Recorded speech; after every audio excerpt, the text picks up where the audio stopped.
What's up, ladies and gentlemen, boys and girls around the world? I would like to welcome you back to the Real Talk with Zuby podcast. On today's episode, we have got on a very, very special guest. This is someone whose work I have been familiar with literally since I was a child. He is the creator of the world-famous Dilbert cartoon strip. He is also the author of several books, including How to Fail at Everything and Still Win Big, Win Bigly, and his brand new book, Loserthink. And this is, of course, Scott Adams. Welcome to the show. Thanks for having me. It's a pleasure. Awesome, man. So I've just done a super short intro there, but for anyone who may be listening to this who doesn't know who you are, how would you describe yourself to people? Well, mostly they know me as the creator of Dilbert, but in recent years I've been writing non-Dilbert books on everything from how to improve your life to persuasion and now how to think better with Loserthink.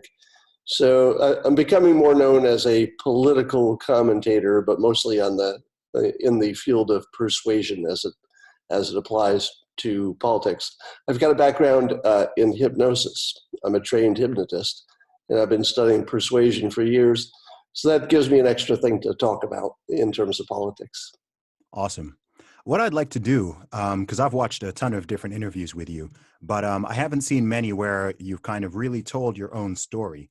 Lots of the ones I've seen, it's been kind of getting into the politics stuff and predictions and Trump and all these various things. But I'm very, very curious. Like I said in the intro, I grew up in Saudi Arabia, and I remember seeing the Dilbert cartoon from when I was like a kid in elementary school, I think even. I remember just seeing the clips. Lots of my teachers were American, and sometimes they'd have various sort of cartoon books and stuff like that. And I always remember seeing that strip alongside some of the other ones, like Garfield and stuff like that. So I'm curious to know a little bit more about your story. How did, Dilbert times prior to that, everything? What's your life story? Well, I'll start when I was 6 years old. Okay. I like to take it back to the beginning. When I was about 6, I decided I wanted to be a famous cartoonist. And specifically, I wanted to be the next Charles Schulz, who did Peanuts. He was super famous in my childhood, way more famous than we imagine cartoonists are in current age. So it was sort of like being a YouTube star or a movie star if you were a big cartoonist back in those days. But despite my many hours of trying to draw, I never got really good at it. And at about the age of 11, I realized, hey, wait a minute. The odds of becoming 1 in 7 billion, or I guess it was probably 6 billion at the time, and getting the top job in the world, literally the best job you could even imagine, drawing comics and getting overpaid for it. And I thought, okay, well, it's not realistic. So I entered an age of what I would call my realistic years, where I was just pursuing what was statistically, more of a sure thing.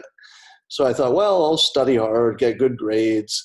I'll, go to college. I'll be a lawyer or a business guy, something like that.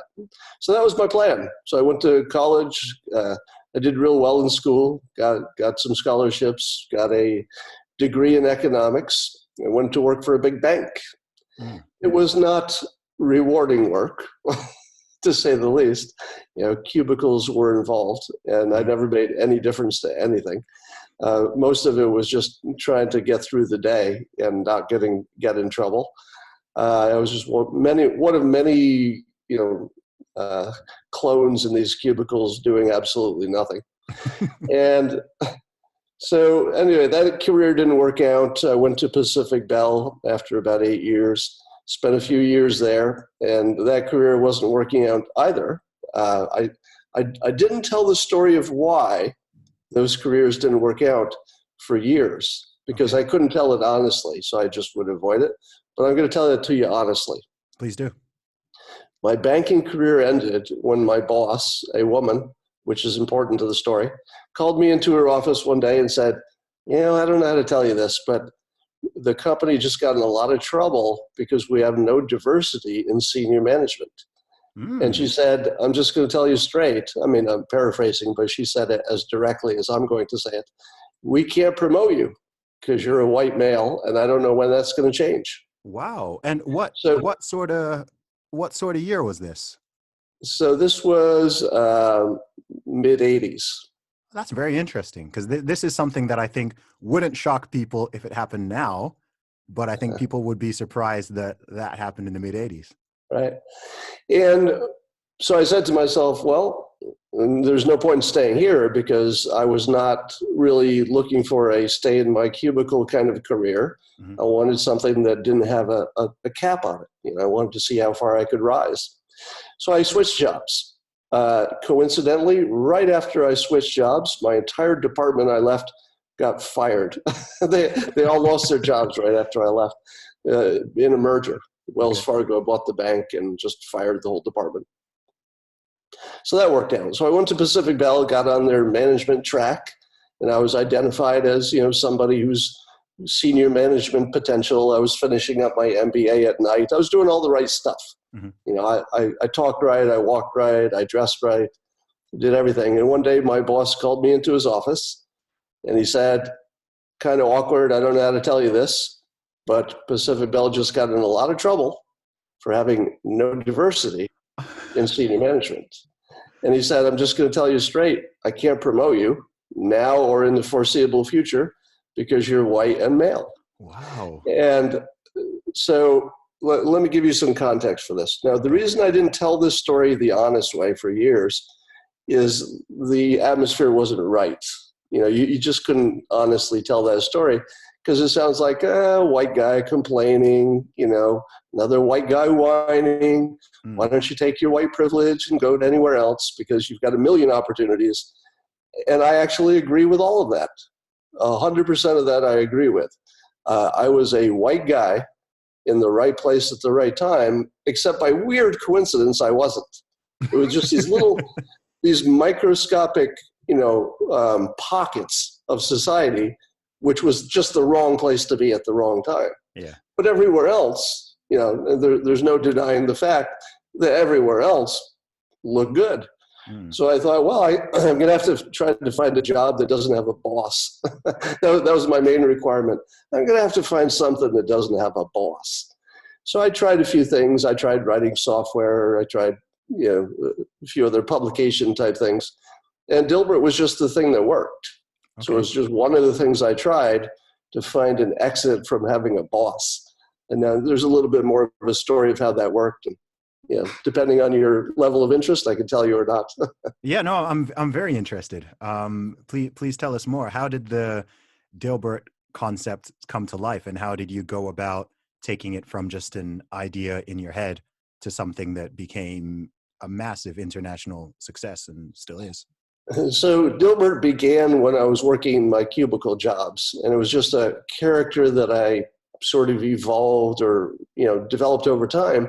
And I would just draw little funny things on my whiteboard. And sometimes if I did a presentation as part of my job, I'd put in some funny jokes where I thought they were funny. And people kept saying, hey, you should do something with this. You should, you know, try to take this professionally. And I thought, well, why not? But this is hard to imagine in today's world. But in pre-internet days, it was really hard to figure out how to do stuff. You know, if you're 30, you don't know what that's like. You don't know, thinking to yourself, you know, I would like that information, and there's no way to get it. It just can't be gotten. So I didn't know how to go about it. How do you become a cartoonist? So one day when I was thinking about it, but not doing anything about it, luck happened.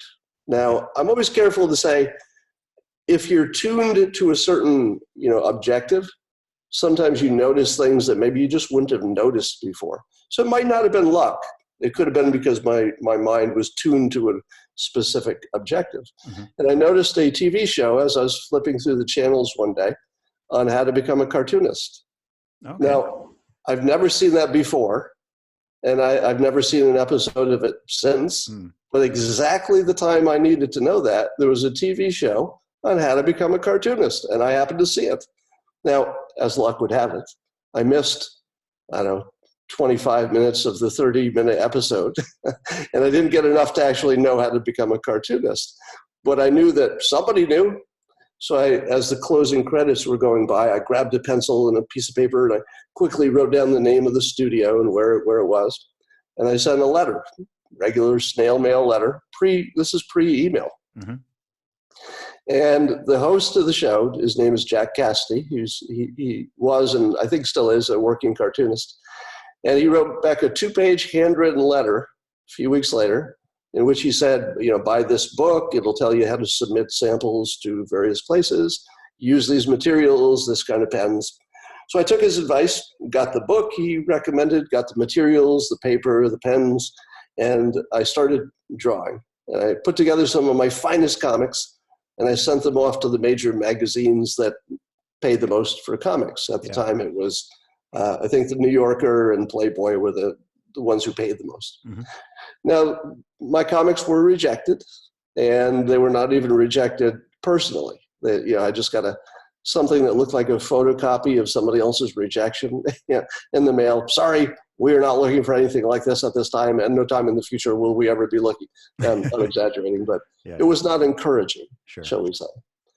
So I said to myself, well, I tried. It was one of many things I tried, and it didn't work. So I took all my art materials, put it in a closet, and said, forget about it. I'm done with this. I'll try to find something else. Okay. A year goes by, and one day I go out to my mailbox, and there's a second letter from the cartoonist who had given me the original advice. And we'd had no contact in that year. Mm-hmm. And he said that he was cleaning his office, and he came upon, under a big stack of stuff, my samples that I'd sent him. And he said that he was just following up to make sure that I hadn't given up.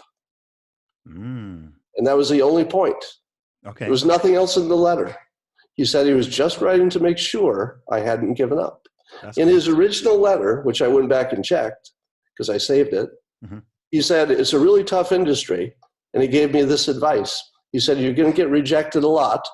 Don't give up. But I did give up.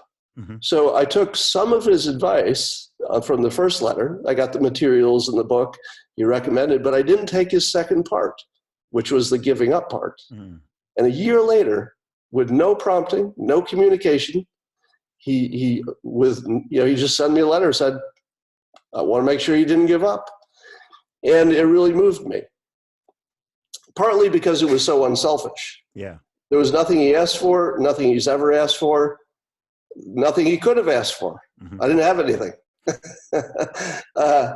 And so I got my materials out and decided to raise my sights. Rather than being rejected by mere magazines, I said, I'm going to try to become a syndicated cartoonist, the highest level of cartooning, because if you get a syndication company to give you a contract, they're the ones who sell it to all the newspapers, and they handle licensing and books and calendars. Okay. So if you can get one of those deals, and then you can perform, you're in good shape. Mm-hmm. So I sent it off to there were several cartoon syndication companies. And I thought they all rejected me after a few weeks. So I would get the rejections one at a time by mail. And then I thought I had them all. And I put my materials back in the closet, and I said, well, now I've tried twice. Mm-hmm. And I did my best. I felt good about my effort. It just didn't work out. And a few weeks go by, and I get a phone call from a woman who identified herself as working for some company I'd never heard of, some company called United Media. Okay. And I hadn't sent my samples to anybody by that name, but she said she'd seen them somehow. I didn't know how. And she wanted to offer me a contract to be a syndicated cartoonist. Now, keep in mind, this is a phone call that's almost exactly like you just won the lottery. It's the most important phone call you'll ever get in your life if you're a cartoonist. Mm. And it was an offer.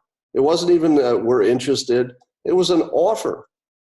And I said, well, I'm very flattered, but I had some business experience by this time, and I'm a little skeptical. Mm-hmm. And I said, I'm flattered, but I've never heard of your company, this United Media company. Is there anybody I could talk to who could give me a reference for your company? Yeah. Is there anybody you've worked with who maybe has ever been published somewhere in a magazine ad or anything?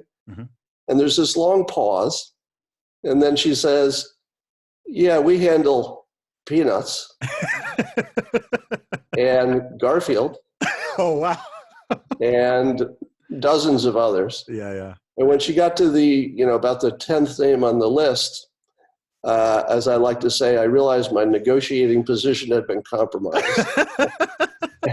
Because I didn't know what the hell I was talking about. I actually asked her for references. She was the most important person in the entire cartooning universe. That's Her name was amazing. Sarah Gillespie. Yeah. Now, what I didn't know is that she was identifying herself by the parent company, the corporate parent, and not the syndication company, Okay. whose name I would have recognized. So I said, hell yes, signed a contract. Now, you still have to perform. So just signing a contract doesn't mean you'll ever be in newspapers. You have to work with them for a long time. Then they start selling it to newspapers, and even then, doesn't guarantee anybody's going to buy it or run it. Sure. So it took several years and the introduction of email, really, to make a difference. Because once I started putting my email address in the panels between the strip, people would email me and say, "Yeah, we kind of like your comic, but when he's in the office," which didn't happen much at that time, "we really love it." Okay. And everybody said that. It was just universally true. We love him in the office. We don't like it so much otherwise. Okay. So the first couple ones, because obviously when I think Dilbert, I always think of him in the office. So what were the initial cartoons like with him out of the office? Do you remember what the ideas and concepts were? Yeah, it was mostly a nerd who had no social graces and was not successful dating. It was sort of autobiographical a little bit, more than I like to admit, because that was an element of my personality. Very nerdy. I was teaching myself to be a programmer. My social skills were almost zero, and so it was based on that. And he had a dog who was sarcastic, and they would be visited by aliens. And it was just whatever I wanted. Okay. Very unfocused. Okay, yeah, I got you. Okay, so yeah, carry on. So you were saying they liked him outside the office, but loved him in the office. So right. So because I worked with the earliest versions of email in my day job, I knew what it was about. I knew how to use it, and at the time, very few people had email. So when I put it in the strip, it became sort of a national phenomenon that a cartoonist would put his email in a public place.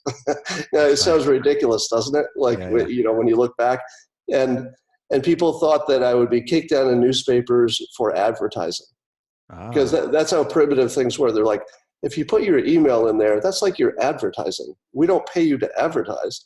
So, but oddly enough, I never could have done that, the simple thing of just putting my email in the strip, if I had not been unsuccessful already.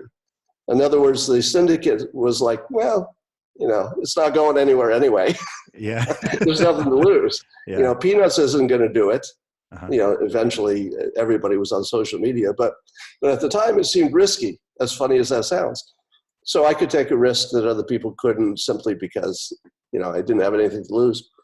So that's when people would write to me, and it sounds also hilarious from today's perspective. At least half of my email was people saying, I just got email and I don't know anybody else who has email.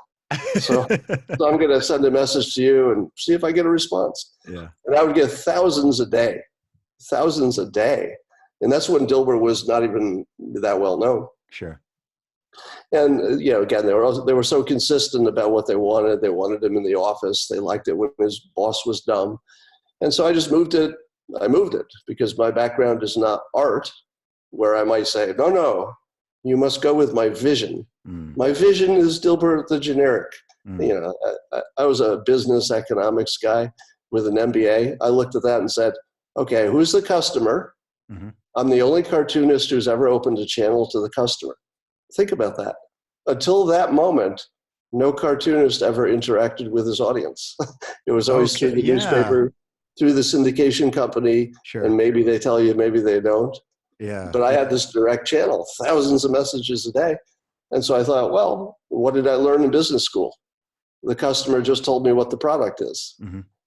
Sometimes you can tell the customer what the product is. Steve Jobs was good at that. You want this phone. I didn't know that, but I guess I do. I do now. But that's the exception, right? Mostly the customer tells you what they want, and you do your best to give it to them. So that's what I did.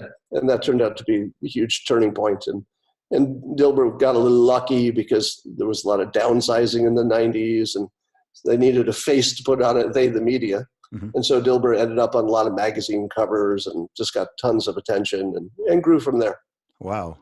So what was the point where you realized you were successful? What was the time when it went from being, this guy who's struggling, trying all these different things, wants to be a cartoonist, trying to do this, trying to do that? What was there a particular moment where it just kind of sparked in your brain, like, so, wow? It's funny because I always joke that there's never any champagne moment. Okay. There's never a moment where you say, this is it, I made it. Yeah. Because even getting the contract didn't mean I would be in newspapers. Mm-hmm. Being in newspapers didn't mean anybody would read it. Mm-hmm. So every time I would get the champagne, I'd be like, yeah, I'll hold off on this. And it wasn't until I was asked to write a book, because the Wall Street Journal asked me to write an article Mm-hmm. that would just be sort of a Dilbert-y kind of article. And I'd never written an article for a newspaper, but of course it's part of my process. I say yes. How would you like to write an article for the most prestigious publication in the United States? Do it. Sure. Yeah. What's the worst that could happen? Yeah. It's bad. Yeah. There's no downside, really. Yeah, that's kind of how I felt for the past 6 months. I've just kind of been saying yes to every opportunity that comes my way. Podcast, interview, TV appearance, whether or not I know all the ins and outs of the thing. I'm just like, yep, let's go. Let's do it. Let's do it. But by the way, I once spent a year of my life saying yes to everything just to see what would happen. Now, you end up doing a whole bunch of things you really, really don't want to do. Yeah. Some of them turn out to be pretty good. Yeah. You're just like, oh, surprised. I didn't know I'd enjoy this. But a lot of them turn out to be things, well, you knew you didn't want to do that. Yeah. It goes both ways. Exactly. I think the upside is better, though. So I'm definitely on your side of say yes, unless there's some ridiculous reason not to say yes. Yeah. So I said yes to the article, and that caused a publisher to say, hey, could you turn that into a book? Now, I'd never even taken a writing class, except for a business writing class. But of course, I said, sure. How hard could that be? I'll write a book. Yeah. I've never done anything like that. So I wrote a book, and it turned out to be The Dilbert Principle, and it went up to number 2 on the bestseller list, New York Times bestseller list for nonfiction, and just sat there at number 2. Okay. And I would tell myself every day, week after week, when the new list came out, I'd say, all right, 2's pretty good. 2's pretty good. If I never go higher than 2, I'm going to be pretty happy. Number 2. Number 1 was Dennis Rodman's book, Bad as You Want to Be, about Bad as Life. And it just sat there at number 1. And then one day after, I forget how many weeks, but it felt like it was most of the summer, I got a call from my publisher, and my publisher said, I got some news for you, because they get the information about the bestseller before the public does. Mm-hmm. Because the next bestseller list, you're the number 1 author in the world. Wow. For the United States, for the nonfiction, which is a pretty big category. And I got to tell you that was one of the finest moments of my life. Wow. Because when you're a number 1 bestseller for even 1 minute, Mm-hmm. they can't take it away from you. Yeah, you're always that guy. It's like winning a Nobel Prize. Doesn't matter what you do after that. You're always the Nobel Prize winner. That's true. And I would say that was a moment when I felt successful. And that was a champagne moment. I don't drink, but it would have been a champagne moment. I think I did back then. Yeah. And then there have been a few others that kind of blew my mind. And more recently, a year ago, President Trump asked me to visit him in the Oval Office. Nice. Just because I say a lot about politics, and I talk about his skill set for persuasion. Mm-hmm. And that was such a freaky experience that nothing's ever going to compare to that. There's nothing I'll ever do, except maybe this podcast, that will ever be as fun and interesting and wild and unexpected and just cool on every way things can be cool. Yeah. And the fun part about it was I wasn't even nervous. it was like a conversation with somebody you know, Yeah, because sure. his personality is real easy to click with. Sure. And I guess I sat there in the Oval Office thinking, okay, now I think I'm doing okay. Nice. That's awesome, man. I'm doing something right. Yeah, that's So awesome. those were my big moments, I guess. That's dope. I got invited to the White House a couple weeks ago, but I didn't get to meet the president. I did see the Wow. Oval Office. I got the tour of the West Wing, but the man himself wasn't there. So, but it was a big honor being invited in the first place. So that was That's huge. Yes. yeah. As as an independent rapper from the UK, so we'll see where it all goes. That's cool, man. So so it's been great to get that past story because I hadn't heard a lot of that stuff before. I was not aware of. It's interesting because you're someone I've been familiar with your work for decades, but it's only in the past couple years where I've become more familiar with you as a person and your sort of general ideas and persona and everything like that. I mean, I think even 10 years ago, if someone said Scott Adams, I would have known that, oh yeah, that's the guy who made Dilbert, but I probably wouldn't even have been able to put a face to the Right. name. Just like who was it you said before? Was it Charles Schultz, the creator of Peanuts, right? Like I don't actually know what he looks like. You know what I mean? Like I know the name, but I could walk past him in the street. I could see a picture and I'd be like, I don't know who that is. Like I know the name, I know the art, but I don't know the person. But with you in the But past, I have to tell you, there are different kinds of famous. yeah. Cartoon famous, probably one of the best, Mm, because I would be invisible in public, mm, but I was still famous. So yeah, I get all the benefits of being famous with yeah. none of the costs. I could Yeah, still, I could still go to CVS and buy my buy my vitamins and nobody bothers me. But yeah. since I've been doing a lot of periscoping and doing a lot of TV stuff with politics, pretty much everywhere I go now, somebody says, hey, are you that guy? Yeah, yeah. It's So still fine. I mean, I yeah, don't mind it one bit, but it's different. that's awesome, man. So how did you get into the political world? How did that start to happen? Do you have any real interest and voice in it prior to the 2016 election and the lead up to it? Or was it in that moment when you started to really get into that world? Completely accidental. I'd made some comments in past blogs about politics, but never really, I was just a tourist. Hmm. But when Trump started campaigning, and as soon as he started getting a little bit of purchase on the race, and that was early, it was 2015, I realized based on my hypnosis training and all of the things I'd learned about persuasion since then, that he was bringing a toolkit that nobody had ever seen before. Hmm. And that it was so strong that I predicted in 2016, oh yeah, he's going to win the whole thing.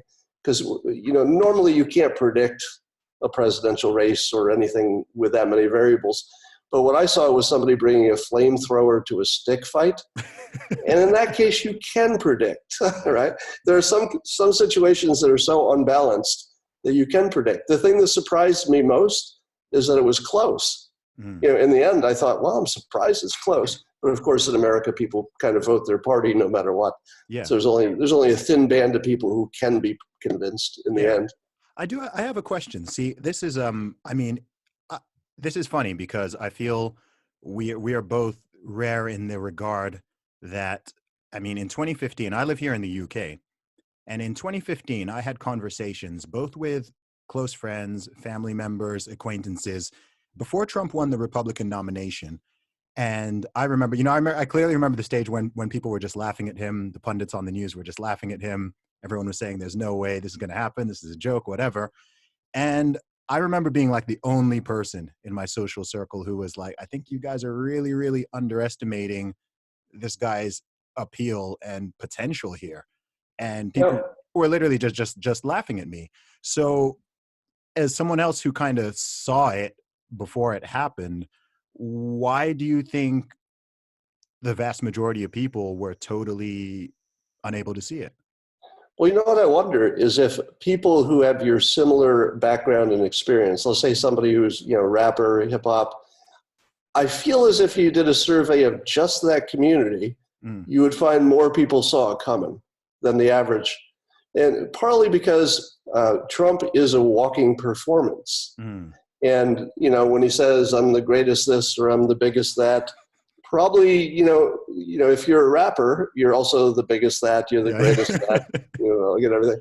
So on some level, I would think that he was very compatible with people who have the same experience. Mm. I'm going to brag. Some people won't like it. Some people will like it. It's going to work. Yeah. Right. And he goes out there, he brags, he violates the fact checking, and it just keeps working. Yeah. So I've got to think, like, imagine if you were to give advice to the earliest rappers. Do you mind some profanity on here?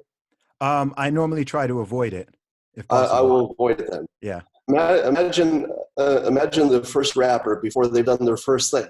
Yeah. And they go to smart people and they say, hey, I got an idea. It's a whole new kind of music. It's sort of like talking. Mm-hmm. And I'm going to use a lot of F-bombs. And I'm going to talk about, bad things about women. I'm going to say bad things about, the gay community. I'm just going to be bad. I'm going to talk about shooting cops. How do you like my business plan? Mm. Who would have said, yeah, let's go with that business plan? Let's fund that. Nobody. Yeah. Nobody, right? So Trump comes on the scene. He's like a political rapper. Mm. All right. He's going to say the thing nobody can say. He's going to brag in a way nobody could brag. He's going to make claims that are bigger than you should make. He's going to do all of that. Yeah. But he's going to entertain the hell out of us. We're going to be so entertained that people didn't understand at the time the value of the show. Mm. If the show is good, you can get away with a lot. Yeah. I say that in humor all the time. Yeah. I mean, it's interesting. If you want to say something that's like a little edgy, you're provocative, and people are going to complain about it, you can get away with it if it's really funny. Yeah. And that's the trick. So I don't know if you caught Dave Chappelle's latest stand-up special. I did, yes. Which I've talked about as not just one of the funniest things you'll ever see, but actually important. I agree. It actually transcended the art form to become important. Yep. And the reason he could do that is because he's so funny. He can just do things you can't do because you can't get mad because you're laughing. Yeah. And you go, okay, I get it. That's for the laugh. I can separate what's for the laugh from what really matters. And then he's half serious, but he's not.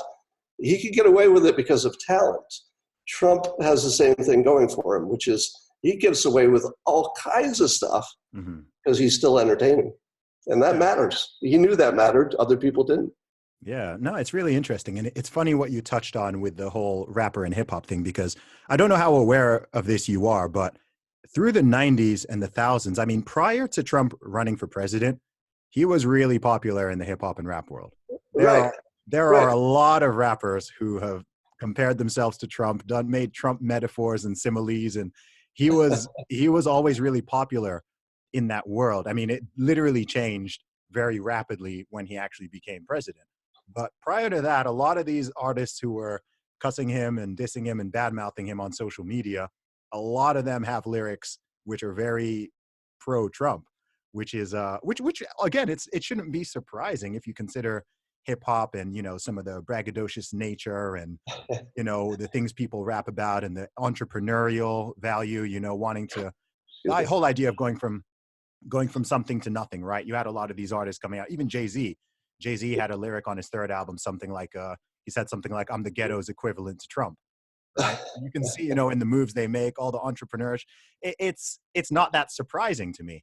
It's like, well, he's that guy. He's a brash New Yorker who kind of just speaks his mind and is abrasive and has this certain personality, which is, I feel this is the thing with Trump, right? I feel you've got the people who just love him. And even the people who hate him, I feel like they enjoy hating him. Like they kind of love to hate him. It's a bit like, I often joke that US politics to me is like WWE for adults, which I think it is. Exactly. Right. And it's like, you'd have those characters in wrestling where they come out and everyone's booing and people are holding up signs and stuff, but it's still part of the entertainment. So yeah, I don't like that guy. I feel like I hate him, but it keeps it all fun and entertaining. Now, someone could say they don't want that in politics. I can understand that, but certainly as a non-American, I can look from an outside and just kind of watch the show and laugh along with it. Yeah, uh, here's a mental experiment. If the Democrats didn't exist and there was nobody to tell you who Trump is and frame him in a negative way, if he simply was Trump and there was no counter argument, how popular would he be in the Black community? I think he would be the most popular president we've ever had. The reason he's not is because there's the counter narrative. He did this or that he probably didn't do. He thinks this that he probably doesn't think. He's got these opinions that he probably doesn't have, but they're very convincing. So, I hear a lot of that. Don't worry. I've faced a lot of backlash for. I wouldn't even say being a Trump supporter, because I don't even classify myself as that. I just don't hate the guy, and I think he's funny. So like, just that alone, just me not hating him, I get a lot of flack just for not going along with the flow and just saying he's horrible, he's terrible, impeach him. I'm just like, man, like, I mean, even since the time he's been elected, again, I'm not American, but I was in the States for 9 weeks. I just came back 2 weeks ago. And based on most factors, I mean, he seems to be doing a decent job. Like I can understand, some people are like, oh, but he tweeted this. Oh, but he said that. I'm like, yeah, I get that. And I'm not saying I agree with absolutely everything the guy has ever said, or that I personally would have worded it that same way. But in the grand scheme of things, I'm like, well, he seems to be doing all right. And also, if he's that bad, why is it so hard to put up someone? I mean, you should be able to find 100 people who are better than him, right? If he's that bad, this is what I always think. If he's that terrible, because someone will go off. I'll listen to someone and then I'll say, okay, well, tell me who's better, and they often draw a blank, right? I'll be like, okay, tell me, of these Democratic nominees, you've got these 20 men and women here. Who do you think is significantly, like, it shouldn't be that hard to answer if he's that terrible. That's the thing. But people are struggling to answer this, and they still are. They've had 3 years, and I'm still kind of like, well, I can't predict the future, but. So here's a funny framing for you. When Trump ran in the primaries to get the Republican nomination, people said that the field of Republicans is the strongest field of candidates we've ever seen in our history, collectively. In fact, every person on that stage could have been okay as a president, and he beat all of them. Now he's running for re-election. What do people say about the entire Democratic field? It's the weakest we've ever seen. And I don't know if it is. I don't know if it's weak. I think it just looks that way because of the comparison problem. And one of the things that Mike Cernovich says, that I swear I laugh about this once a day, that Trump's critics have the luxury at this point in the re-election process to imagine he's running against a strong candidate. Because whoever's in their mind is the person who has no flaws. Finally, we got a flawless candidate. And Mike likes to remind people that Trump will be running against an actual specific person. And that's all you need to know. As soon as it's one-on-one, it's going to be devastation. It's going to be like, it's going to be like a tsunami of bad news for that candidate. And then you do the mental process that you were just talking about. You go, okay, suppose it's Biden. Okay, slaughter. Suppose it's Bernie. Slaughter. Warren. Slaughter. And then you get down to people that even Democrats don't like that much. And once you get down to the fourth choice, they're already making decisions like, well, I don't love this one, but. So it looks to me like his reelection is basically, in the bag, except for all the surprises that'll happen between now and then. Yeah. Well, okay. I was going to ask what your prediction for 2020 was, but I think you've just given it. I feel the same. I feel like unless something on either side or both sides, like unless something really happens, some unpredictable event, some huge thing comes up, I'm struggling to see how and why he wouldn't be reelected, provided the Republican voters don't get to what's the word I'm looking for? Complacent. Yes, complacent. Yeah, exactly. I think as long as they go out and vote, then, and I was just in the States, and this is very anecdotal, but I met a lot of people who did not vote for him last time, but will this time. Really Yes. interesting. And I don't know how, I doubt they'd voice that publicly, but I met hundreds of people. I had a lot of conversations. And as you know, all conversations do lead to Trump. So Right. I did have people, a lot of people confide in me like, yeah, actually, like, I think he's doing a lot better than I thought he would. Or, yeah, Here, the Democrats are just going too far the other way and that kind of stuff. let me give you my conspiracy theory speculation. This is just for fun. Yeah. Trump has made the process of being involved in politics and being a supporter entertaining. True. So I think, first of all, his turnout is going to be high because people had quite a thrill the last time they voted for him, and they got their way unexpectedly. It was just a lot of fun, and people will do what they're rewarded for. Democrats went through the whole process and voted and got nothing but the worst day of their life. Do you repeat the thing that didn't work and was a penalty? Or do you say, I think I'm just not going to invest myself this much because I don't want that day again? Whereas Republicans are saying, well, let's have another one of those days. Let's do it again. It was so much fun. Yeah. We want to do this again. Yeah. I think he might have record turnout. But here's the part that's the fun part. The polls are not suggesting he's going to win, because the polls say, these early polls say that, every Democrat can beat him. But here's the speculation part. Republicans, I feel as if they're in on the joke. In other words, the presidency, while they like what he's doing, it's simultaneously the longest running prank on Democrats that ever has been. And the Democrats don't get that the joke is that they don't get it's a joke. Yeah. You know what I'm saying? I get that. And here's my speculation. I think that when a Republican answers the phone and the pollster calls, and there's some thought that maybe they don't know it's private, and so they don't want to say they support Trump, or maybe they don't want the spouse to hear. There's some of that, the hidden Trump supporters. But I wonder if there's also now a new category where they're total Trump supporters. They don't have any problem saying it in their house, and they still say, no, I really like Bernie. Because it would be the greatest prank of all time to completely screw all the pollsters and just show up. It would be just the greatest prank. And if there's one thing that I've come to learn about the Republicans, they like a good prank. They like a good prank. So, that's one of those unexpected variables that people might just go to the polls because it's so damn funny. Yeah, we will see. I mean, I have a theory on politics in general. This is just based on my observation, I guess, over the last maybe 15 years or so, both in the UK, US, and other countries. But it seems to me like the side that is having the most fun tends to win. Yes.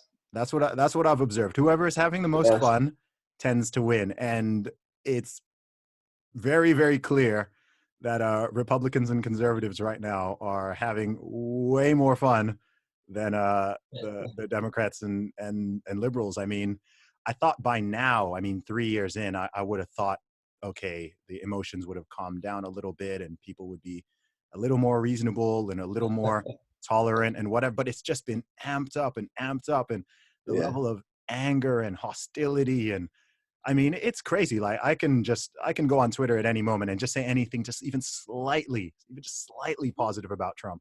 And I just get inundated with just anger. And I'm just like, wow, this is not, I don't know. I don't think you're going to win this one with anger. You're certainly not going to bring over. I mean, because I would think, I don't want to give anyone advice, but I would have thought that given the time people have had to kind of regroup and look at what happened in 2016, I would have thought that, the goal should be to win over Trump voters, you see? But instead, it seems to like they've just done the opposite. Like you're just trying to totally demonize them, totally alienate them.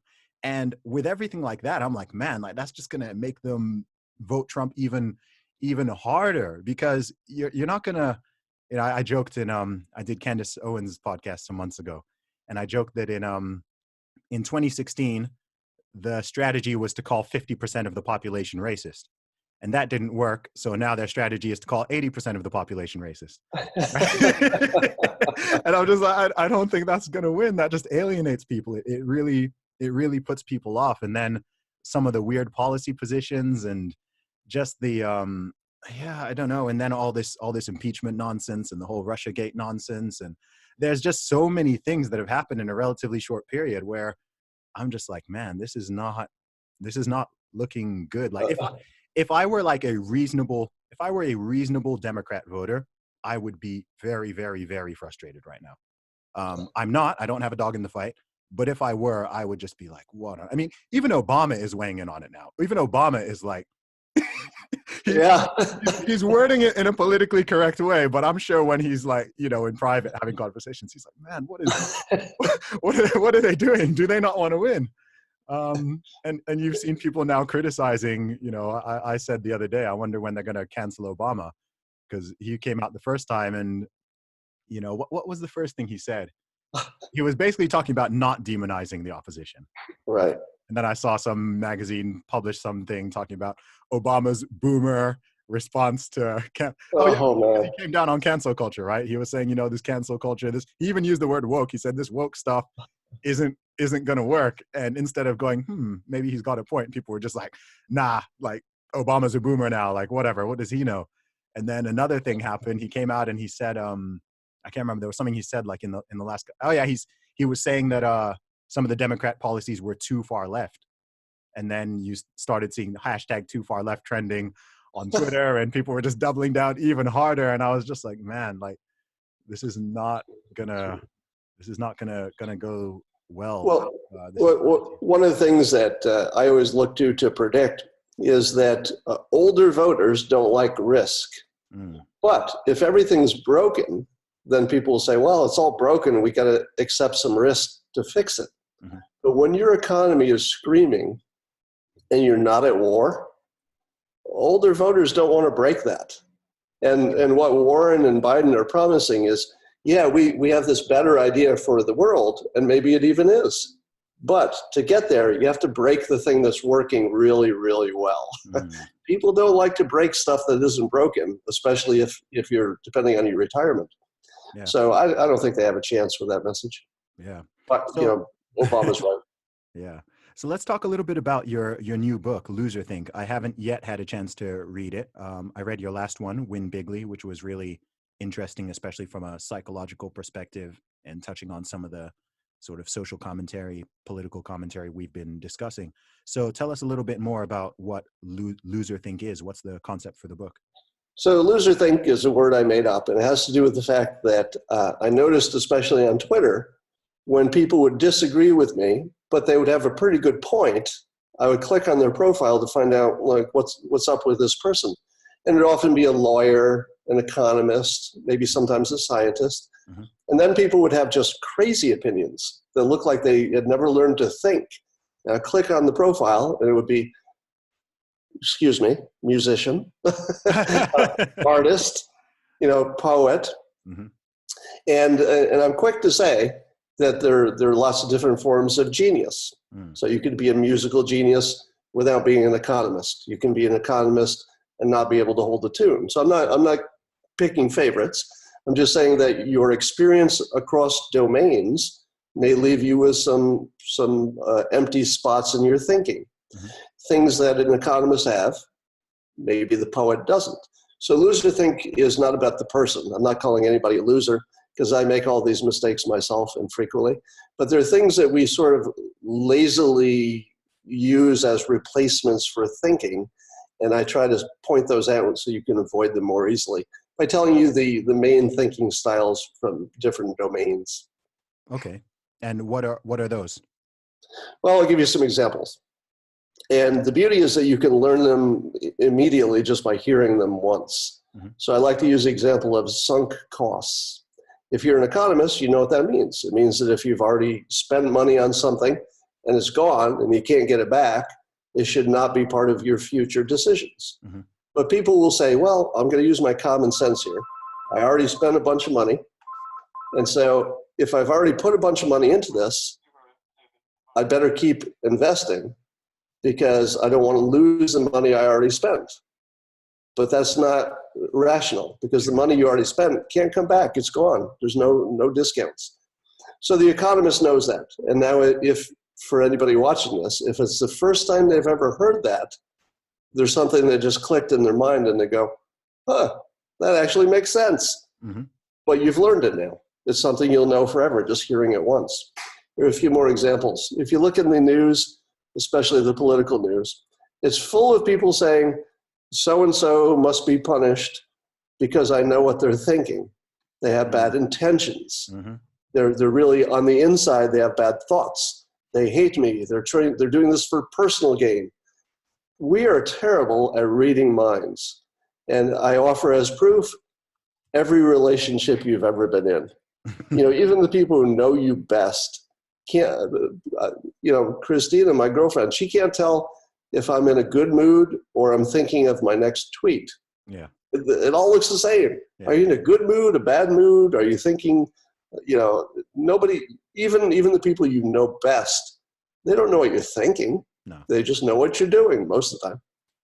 So if you do that with a stranger in politics, I know what he's thinking. Well, maybe, but you should reduce your confidence about that. Yeah. Here's another example. People use analogies as if they can predict. So it's one thing to be reminded of something and say, oh yeah, that reminds me of a thing that happened before or a different thing. But you can't say that just because your cat has a marking on its snout that looks like Hitler's mustache, that your cat will therefore invade Poland. Like, analogies don't work that way. Yeah. They don't work for predicting. They're really good for explaining something for the first time. Mm-hmm. If I wanted to tell you what a zebra was and you already knew what a horse was, I'd say, oh, it's a horse with stripes. You're like, oh, okay, got it. Yeah. But they don't predict anything. It doesn't predict your horse will be in the zoo. None of it predicts. And you see that all the time. So those are just a few quick examples. The book is full of little ones like that. And again, you can see that you just hear it once and it becomes automatically incorporated in your future thinking. I gotcha. Yeah, I mean, Twitter's a very weird world in a lot of ways, but it's if you use it correctly, it's such a powerful tool on so many levels, from just understanding human psychology to seeing how a range of different people think, and to networking and the ability to, we connected on this podcast via Twitter, just like I do with most of my guests. Yeah. And it's such an interesting tool. And one thing I find it's kind of an exaggeration of human behavior in a lot of ways. Right. So a lot of people say stuff like, everyone's there. People are their worst on Twitter, or people are worse on Twitter than they are in real life. And that's true. But I feel like Twitter is just kind of an unfiltered view into what people are truly, truly like deep down.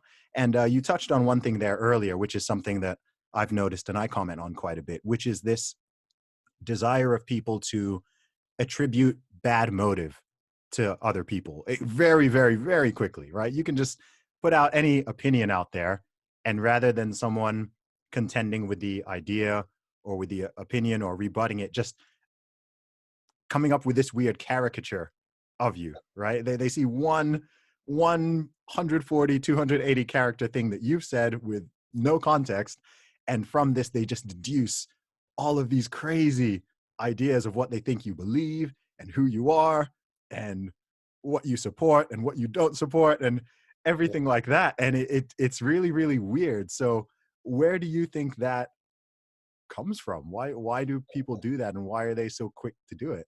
Well, I'll tell you, I've been getting insulted in public even longer than you have. And there's this pattern which I noticed. It's so consistent. It might be maybe 100%, something like that, but at least 95%. 95% of the people who believe they're debating me on Twitter, let's say, are not debating my opinion. Mm-hmm. They're debating their own distorted, misinformed version of it. Yeah. Now, in the old days, I would say, no, that's not my opinion. My opinion is this. And I would think, well, now they can deal with my actual opinion. They might agree, they might disagree, but now they know my actual opinion. Mm-hmm. That worked exactly 0 times over decades. Yeah. Instead, they'll just hear the right opinion, and reinterpret it wrong again forever. Like they'll never actually let you give your own opinion. Yeah. And what I found as a workaround for that, which I talk about in the book Loserthink, is instead of restating your argument and having them, get it wrong again, ask them this question. I call it the magic question. Tell me something you think is true on this topic that you think I don't think is true. And you watch people try to do it and they can't do it.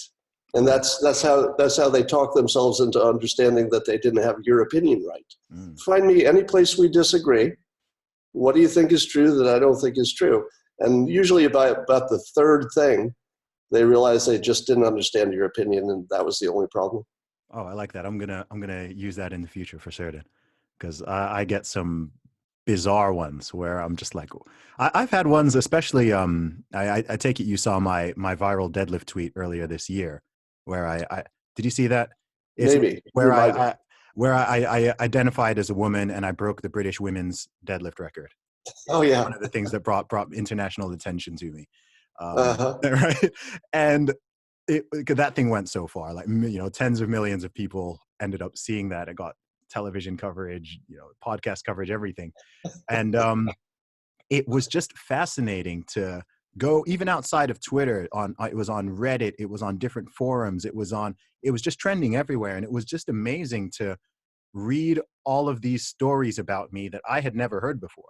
All these things about what I apparently believe and the reason why I did it, and it was so weird. It was like this crazy thing of Chinese whispers where it ends up being, this is, he's done this because, obviously I'm just stating a point of why I think biological men competing against biological women is a bad idea in sports, and exposing very clearly some of the problems that will arise from it and are arising.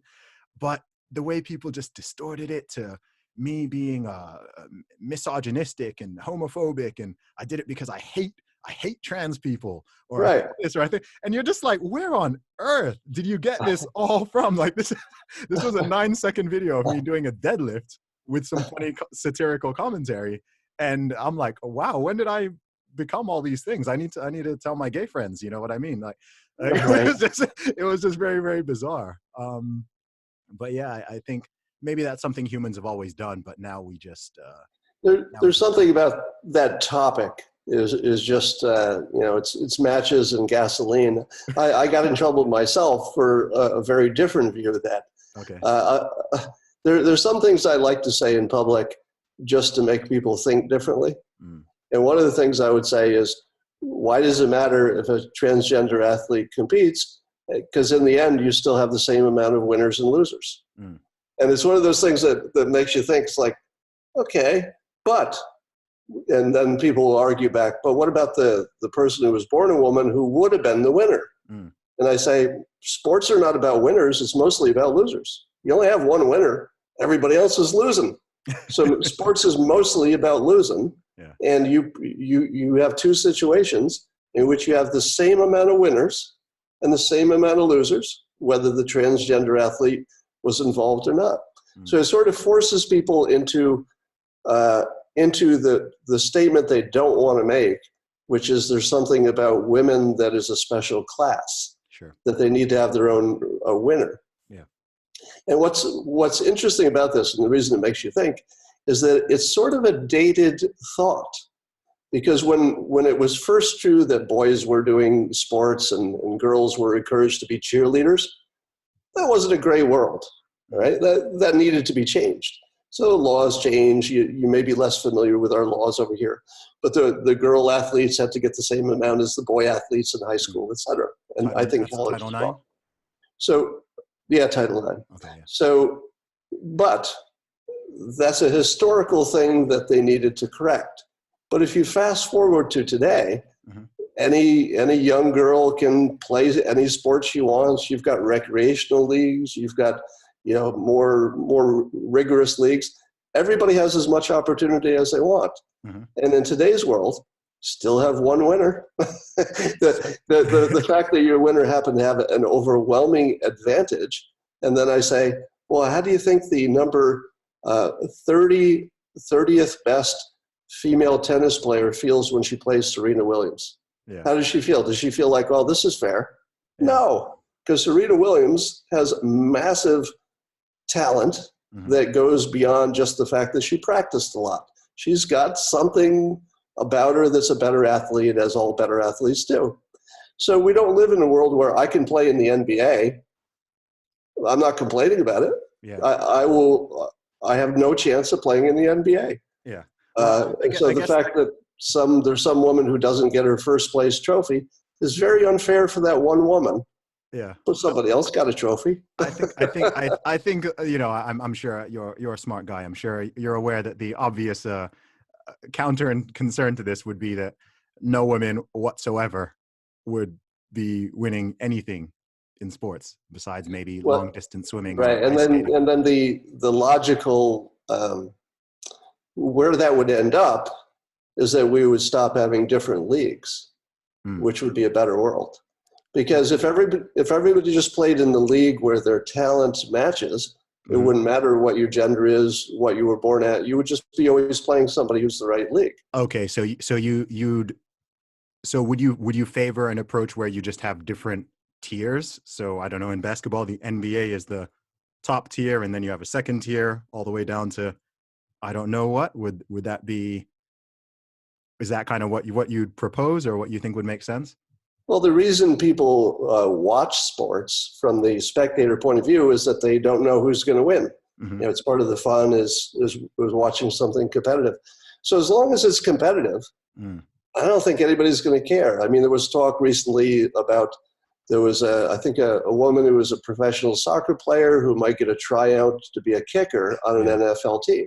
Terrible idea. Well, no, I don't know if she'll get the job. Let's say she gets the job. Yeah. Is that unfair because now there's a man who otherwise would have been a kicker and he doesn't get the job? Well, yeah, but you still have the same amount of winners and losers. Yeah. It's an interesting perspective. I can't say it's one I'd agree with. I certainly think let me go further. Okay. I think organized sports may be more bad than good. Ooh, because for every person who gets to be on the starting team, there are all these people who didn't. And they're just reminded that they're not good, and they get to sit on the bench, and their parents go to the games and watch their kids sit on the bench. And I've watched that play out with my own kids, et cetera. And I don't think that's fair. The sports are really good for the people who happen to be good at sports. Oh, sure. I don't mind. I'm rare in this regard that I don't have a problem with stuff being unfair. Like I was taught from a very, very young age. My parents used to, whenever I'd say to my parents something unfair, they just say, I agree with you, but to be consistent, I get you. Yeah. Throw the transgender in there if you want to, because it's just another way that somebody else doesn't win, which is the normal way of sports. Most people aren't winning most of the time. Yeah. Wouldn't that apply to pretty much everything in life, though, from careers to university to school grades to everything? Yeah, nothing's fair. And my mother gave me the most valuable lesson I've ever learned.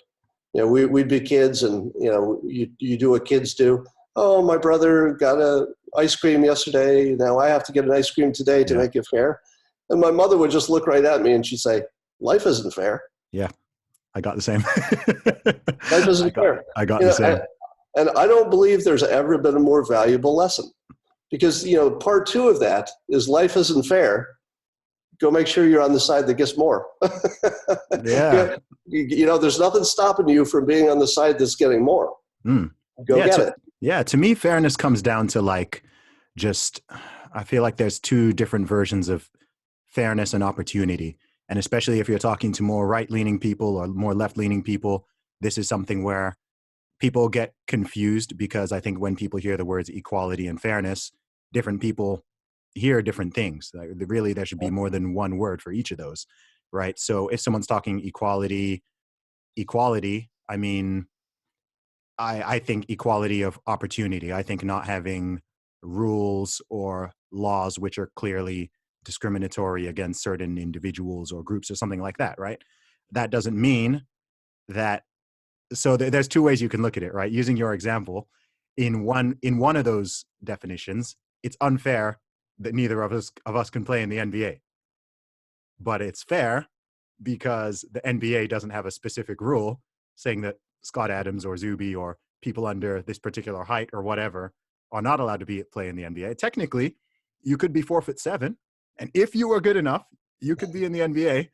It's just that, we haven't yet found that guy or girl who's four foot Right. seven and who can compete with the guys in the NBA. Yeah, so you've got the issue of equality of outcomes versus equality of the system, Yeah. and the conservatives have the most defensible view of that, I think. And I don't identify as conservative, Sure. but the conservatives say it's you follow the Constitution, you follow the law, we're okay with that. Because you can't get fair outcomes, but you can at least make sure we're playing by the same rules. That's the best you can do, and we're not going to defend anything beyond that because that's the best you can do. Whereas people on the left tend to be more about how can we get closer to equal outcomes. Yeah. And there's no practical way to do that anybody's invented. No. You can do it in pockets, Yeah. in special cases. And then I would also extend what you said. You're talking about equal opportunity, and I'm gonna think past that to the next level. I'm gonna make this 2019 worthy. Okay. And by the way, I've never said this before, so you'll be the first person to hear this thought. Awesome. So knock it down if you don't like it. It's the most productive thing to think in terms of equality of strategies, meaning that my strategy for success could be different than your strategy for success. And maybe I don't have access to yours. Let's say I decided to enter exactly your business. Mm-hmm. Would I be a successful hip hop guy? Probably not. I mean, there's a certain expectation I've got to look a certain way, be a certain kind of person. So I don't really have that option. But was there anything stopping me from being a cartoonist? Nothing. Yep. So you had a strategy that could work for you. I had a strategy that worked for me. I call that fair because we at least had equality of a strategy, even though I couldn't do what you do. You could probably do what I do, but that wasn't the best example. So as long as everybody's got some path that's just as good, equality of strategy is probably the best you can do. Yeah. So I understand that clearly. What's the difference between equality of opportunity and equality of strategy as you've laid it out there? Because they sound similar to me. So we don't have equality of opportunity. Like you said, I can't play in the NBA because I'm not tall enough. It would be difficult for me to be Eminem and be the other white rapper. It would just be hard for me to do that. But I have all these other things I can do. And earlier in the podcast, when I was talking about I had 2 corporate careers that ended because it wouldn't work for me because I was white and male, and they told me that directly. Those companies were starving for minority women, to improve their diversity. Mm-hmm. So that's a access to something that I didn't have that is available to other people, but that's okay because I have my own strategies that work great for me. So as long as we've all got strategies and they're all perfectly good ones, does it matter that you have 8 of them and I have 10 of them? Mm-hmm. Well, mathematically it's different. But you've got 8 ways to win, and they're all available to you. I've got 10 ways. What's the difference? We both picked one. Yeah, no, that makes sense to me. I mean, I think this is the thing. I mean, maybe this is why I've never, a lot of some of the concepts on the left don't make sense to me because take something like equality of outcome, right? I find myself often having to, especially being a musician, being in entertainment, which is very, very left leaning, and you have all these, they have things like trying to make festivals 50-50 gender split and trying to make everything 50-50 and whatever, which is totally ludicrous, especially in a world like hip hop, which is like 98% male dominated. I don't know why you'd expect, if you put in 98 to 2 inputs, I don't know why you'd expect 50-50 outputs, right? Just basically logically. But a lot of times I'm one of the few people who is sort of challenges some of these ideas and stuff. Like people put it out there, we want to make it 50-50 and everyone kind of cheers. And I'm the one going, wait, hang on. Firstly, why? And secondly, more importantly, how? Because you can't do that without actually really discriminating against people. And also it cuts against the whole idea of freedom because you can't have both freedom and equality of outcome because we've already accepted people are diverse, people are different. People have different skills, abilities, mentally, physically, emotionally, everything, which is wonderful. Like that's what makes the world interesting. We're not just clones. But by that same note, just like I've got 4 siblings, okay, all raised by the same parents, similar circumstances. One of us is a doctor, one of us is a rapper, one of us works for an investment bank, one of us works in PR, and one of us works for an NGO, right? So You got a smart family there. thank you. But just like just within that family, you've got totally different outcomes there. So Yeah. when people are talking about creating equality of outcome across anything, I'm like, well, you can't give people both the freedom to choose what they want to do, as you were saying with your equality of strategy. You can't let people can't be both free, and then you're also expecting all of the scenarios to sort of line up exactly, you know? And it's weird because people get this on one hand, but then they also, there's this weird cognitive dissonance where they get it, but they also don't get it. So sometimes I'll use an example like, you know, if someone's talking about equality of outcome, I'll be like, okay, so especially when people start putting it down to things like racism and sexism and everything like that, I'm like, okay, so black men make up 7% of the American population. Okay. But they make up, I don't know the number, 70 to 75% of the NBA, right? Or 90% of the people who are doing the 100-meter sprint. Is that a sign of some kind of racism and people are like, no, of course not.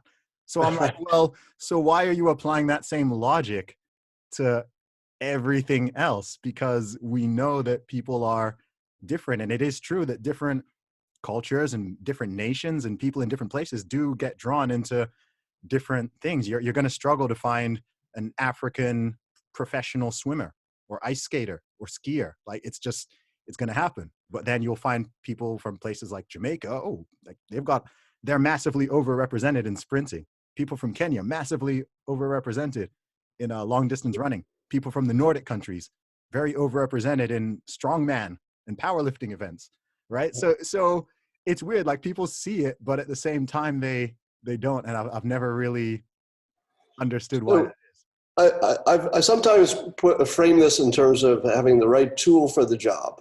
So the bigger the problem, the more brutal your tool needs to be. So if you go back to American slavery, you needed a civil war, like the biggest possible tool. Then you still didn't have anything like real freedom, so you needed the civil rights movement. You know, it's smaller than a civil war, but really big. Then we got laws that, you know, made everything legal, but the laws were not being applied. So then you've got the legal system comes in, a little bit smaller because it's, you know, case by case, and that does a good job. And then you come to today where you've got, let's say, this institutional racism, which I think exists. You could make your argument that there's plenty of it, but what is the right tool? Because the legal system kind of doesn't work for the institutional sort of subtle bias and stuff like that. The right tool is probably understanding that everybody has a strategy now, that everybody can succeed. It just won't look the same. Because your point, people will choose different strategies, but do you have one? Yeah. Is there a strategy that will work? Well, yeah, you know, it turns out that being poor is a big advantage in getting student aid. Sure. You know, so you've got a strategy. Yeah. And, you know, I think that if we start thinking of it in terms of equality of strategy, maybe that's a better tool for the job than saying, why aren't there 50% women at this festival? Yeah, yeah. And one more point on that is that I was just thinking here. One thing that also makes it silly is people only want that in certain fields. I've never heard anyone advocate for 50-50 women construction workers or lumberjacks or electricians or plumbers or anything like that. It's only certain types of jobs where people are like, hang on, how come this is not 50-50? And I'm like, well, yeah, I'd like to see the occupational death rates be more balanced. Yeah, it's like 10 to 1 now, isn't it? You know, of getting killed on the job. I think it's. But then women say, you know, it's less safe walking down the street, which it is. Yeah. So I mean, we don't live in a fair world. No, man. We live in a world where you can pick a good strategy, but that's it. exactly. That's how simple it is for me. I'm like, look, I get it. Like if someone can say there's male privilege, you don't get this, because I'm like, okay, I accept that there's male privilege, but I only accept it as long as you accept that there's female privilege. Because I mean, look, if women died 5 years earlier than men did on average, we would never hear the end of it. Right? Well, You never. if you really want to get in trouble, well, let me give you a provocative thought. I've tried tossing this out a few times, and the room gets really quiet. It goes like this: yes, men earn the most money. Who spends the most? Because if you had two choices, one, you're the person who earns it, Mm-hmm. or two, you're the person who decides how it's spent. Mm-hmm. I don't know. A lot of people would say, I think I'd rather be deciding how it's spent. Yeah. And to your point about the life expectancy, on average, if you're a man and you make your own $1 billion, the likely place that's going to go at the end of your life is to your wife. Yeah, sure. and then now she's got $1 billion. Yeah.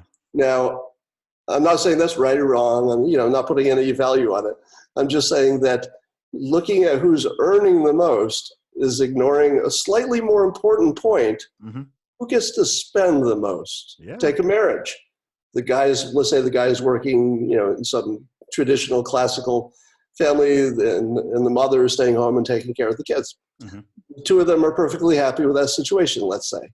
On paper, the man is earning all the money. Mm-hmm. Who gets to decide what are the birthday presents, the Christmas presents? Who decides if the kitchen gets remodeled? Who decides which car you buy? Well, it's a little both. Yeah. But, it's a little bit more the woman has a lot of control over those expenses. I would say just anecdotally, women have more influence over even the house you buy. A lot of decisions are very... That's not anecdotal. I mean, there's data on that. There's data on that, which does back it up. And then also, and then also, it's like, well, why is money the only thing you're looking at? I mean, why not? How much time do you get to spend with your kids? How much free time do you have? How much time do you have for your hobbies? I mean, why is money the only factor that's being looked at here? I mean, I can't remember what book I was reading, but something like 90% of men in the UK would, surveyed said they would like to spend more time with their children and their families. And so it's like, well, money's not, especially from the people who are like, say stuff like money's not everything. Don't focus on money. And so, but then when it comes to this particular issue, it's like, wait, what? Hang on. Why is money the only factor here? Right? There's lots of other things. What about health? I don't know. Yeah, we tend to default to things which are easy to measure. Yeah. So we always put more importance on things that are easy to measure, whether that makes sense or not. Because, we can measure this. Yeah, we can measure time spent with family. We can measure time spent doing hobbies. Well, then there's the quality of the time. A dollar's a dollar. Yeah. But, if the time you're spending with your family is, I don't know, watching them play a sport while they're on the field and you're sitting there in your little folded chair, I don't know, is that the same? Some people call that unpaid labor now. Have you seen that? But by the way, if you really want a provocative thought, I'll just put them all out here. Yeah, do it. I don't know if there's any more destructive thing than the nuclear family. Oh, okay. Now I'm curious. Now you're interested. Yeah. And let me put it this way. Okay. A good parent, let's say two good parents, or even just one good parent, is a great deal. I mean, if you've got two good parents, good luck. I mean, you've got a good situation there. Yeah. But we don't live in a world where people are necessarily all as good as stuff. Some people are bad parents. You have your drug addicts, your people who don't want to work. Every man are a problem. Mm-hmm. I believe the kids in all of those situations would have been better off being sent off to British boarding school or something, and at least have the experience of adults who are professionals. They're trained. Yeah. They know how to be good role models, and you've got experience with your other kids, and you learn something, and you don't have to wake up every morning and get beaten or raped by your parent, which is not that abnormal. Yeah, I think if it's that extreme, if the parents are that bad, then right. But then you take it down. Okay, take it down to normal people. Yeah. How many people have two parents that are both really good? Me. Well, yeah, you. Yeah. I would say my situation was better than most. Yeah. My parents were together the whole time and supportive, etc. Hmm. But I think there have to be more people who are being hurt by bad parenting than there are people who got lucky because they got at least one good parent. I Hmm. think if you did the math, you'd find out Do you mean, you'd be surprised. do you think that applies to just the modern Western world? Because I don't think that's I certainly don't think that's global. I mean, if I look at my main three countries that I've had plenty of exposure to, or four really, are UK, Saudi Arabia, Nigeria, and America to a degree. And certainly in Nigeria and in Saudi, I think that, certainly having two parents and stuff being relatively stable is the norm there. Yeah, if you could make it happen where everybody gets two good parents, Mm, I would vote for that too. But we sort of live in the real world where people just aren't as good as other people at anything. mm, And parenting is just one of them.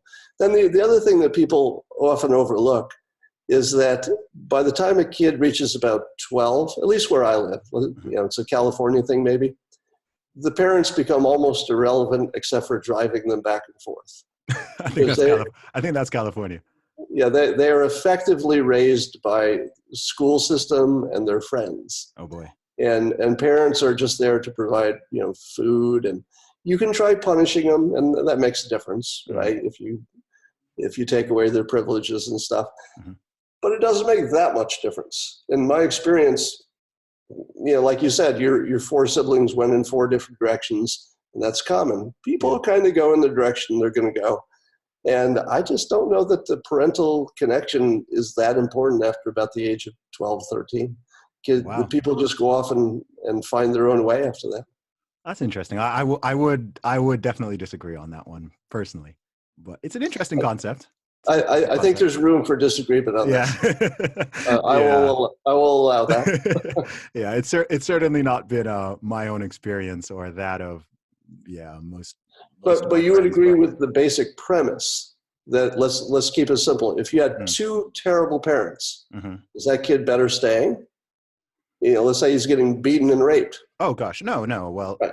yeah, So no, on the extremes, yeah, you would agree that bad parenting is worse than if the kid just went in a different situation. yeah. If it, Let's if it, say if it's boarding school. if it's abusive, if it's to the stage where child protection agencies need to step in and Now, remove the children, then now let me move the example a little bit closer to the middle. okay. Suppose you got two parents that are not bad, they're not hurting anything, Hmm. but they're not especially warm. They're not especially loving, and they don't know how to tell you how to succeed. Hmm. And let's say they're not good disciplinarians. So Yeah. you end up, just sort of going your own way. Is that better or worse than if that same kid was in a really capable, let's say a boarding school situation where they did learn success and they made contacts and, they learned how to do it. So, and you don't even need to answer the question, Okay. but you can see how you very quickly get into gray area. Yeah. And then I would agree with you that on the far right, Hmm. two good parents who know what they're doing and care and love. Well, that's the ideal situation. It's just hard Yeah. to get to. I think beyond the extreme, it's not very great to me personally. I think if you're going to the stage of there actually being abuse, like physical abuse and crimes being committed against the child, then yeah, that's certainly where um, someone else, third party, needs to step in. If it's just parents who aren't great, then well, firstly, I absolutely would not trust the government or probably any other any other party to kind of make that decision. That sound. Nor would I. Yeah, Nor would I yeah. wouldn't trust someone else to make that decision. You're Yeah, right. yeah, that kind of concerns. And then I'd also say that they're not mutually exclusive. I mean, the kid may still be better off going to a charter school or a boarding school or something like that, but then they can also go back to their parents during the holidays and have have both of those things. So I think unless parents are like literally criminal and abusive, than the idea of any other third party kind of stepping in and trying to fill in that role. That Well, that concerns me a lot more than what about the narrow example of where the parents don't know how to tell a kid how to succeed, but I think another environment could? no, I think no, that's fine. I mean, no, I think I'm very I don't give much when it comes to I think parents absolutely need to make the decisions when it comes to their kids, even if their parents do teach the kids some of the wrong stuff, or they don't, the parents themselves aren't necessarily successful and don't know how to teach success or financial management, anything like that, which is not uncommon. But you know, ultimately it's But it would yeah, be I think nice to have people a do. choice, wouldn't it? I would imagine. I think you can. I think you can do both. I mean, I think if you, I certainly have a lot of issues with the current education system, and there's things that I think are taught that shouldn't be taught, and I think there's plenty of things that should be taught that are not. So I'd certainly be up to changing that, because I think it's very outdated in a lot of ways. I think it's kind of, I think a lot of the school system is kind of still designed around the idea of getting people to grow up and work in factories and work in jobs that they're going to have their entire lives. And I don't think it's very forward looking in that sense of, okay, in the year 2030, what are people actually going to be doing for a living, and how can you best prepare a child for that? I think that's really where they need to be thinking. And hopefully that's something that is quite bipartisan. I think people can generally see, okay, there's certain flaws in that system and it Right. needs to be improved. So I think that's where the energy needs to go. I don't think it's an either. I don't think it's an either or thing. I certainly don't like the idea of, pulling kids away from their parents and putting them in whatever. But I think, they can have their parents, learning certain things from their parents. And then you can also have schools, universities, colleges where they learn other stuff. And hopefully both of those things together will produce decent people, which I do think it's doing. I mean, I Yeah. think people Just are generally, yeah. just to be clear, I'm also not in favor of the government telling you what to do with your kids Yeah, beyond, maybe go to school. sure. I could imagine parents who say, I'm a terrible parent, and I think my kid would be better off, 6 days a week in some kind of structured thing, and I'll spend as much time as I can with them during breaks and stuff. But I'm a bad parent. The system can do better than I can. It'd be nice to have the choice. That's all Interesting. I'm saying. It's certainly an interesting idea. It's certainly an interesting idea. Um, So yeah, go uh, ahead. to your point, my book 2 books ago, it's called "How to Fail at Almost Everything and Still Win Big," and I tried to fill in that strategy gap. Like, how do you build a life starting from nothing? And I Mhm. talk about having systems to, improve your fitness and health over time, and adding talents to your talent stack. And the things that kids don't learn directly, Mhm. they have to sort of figure it out by trial and error. And I thought, that's really missing in school, just the strategy. Mhm. And the very thing I said, which is, do you think there are, in an inner city school, let's say, do you think these kids are learning that they have a complete path to success, or are they learning they have all these obstacles? It's like, oh, too bad you're poor and you're in this Yeah. situation.